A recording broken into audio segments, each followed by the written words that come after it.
cold snap of winter is in the air, but that's no excuse not to get out and enjoy the countryside.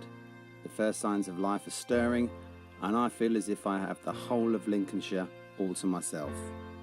Now here's a plant you'll see growing a lot around fields. This is common field speedwell, also known as gypsy weed, bird's eye speedwell and winter speedwell. It's edible, but it's a bit bitter, so it's what's known as a famine food.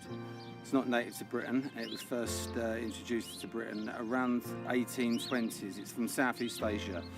Its Latin name, Veronica, comes from St. Veronica, who is said to have wiped Christ's blood-stained face with her veil on his walk to Calvary. An impression of his face remained in the veil and is now known as the Veil of Veronica.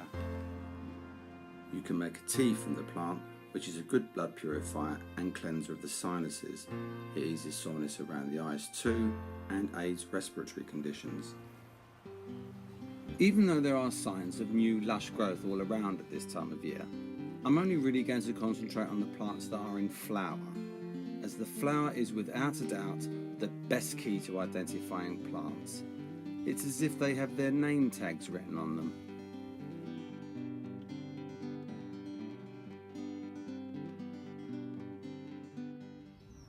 This plant is called winter aconite.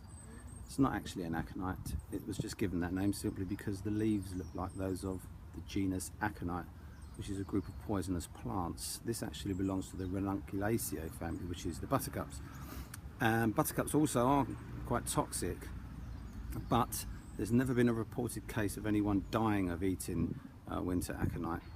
But if you did start eating it, you would probably be sick, so I'd recommend giving it a bit of a wide berth, but you can still enjoy the beauty of the flower. Many beautiful flowers begin to appear in late February, but don't be fooled by their innocuous appearance. Most bulbs are extremely poisonous. This is a defense mechanism against the ravenous herbivores coming through a tough winter.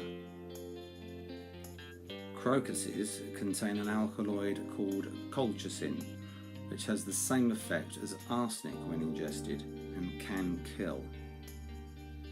And snowdrops contain xylotoxin as well as other alkaloids, and snowdrops can cause nausea, dizziness, vomiting and stomach cramps. But that's not to say that everything growing at this time of year is baneful.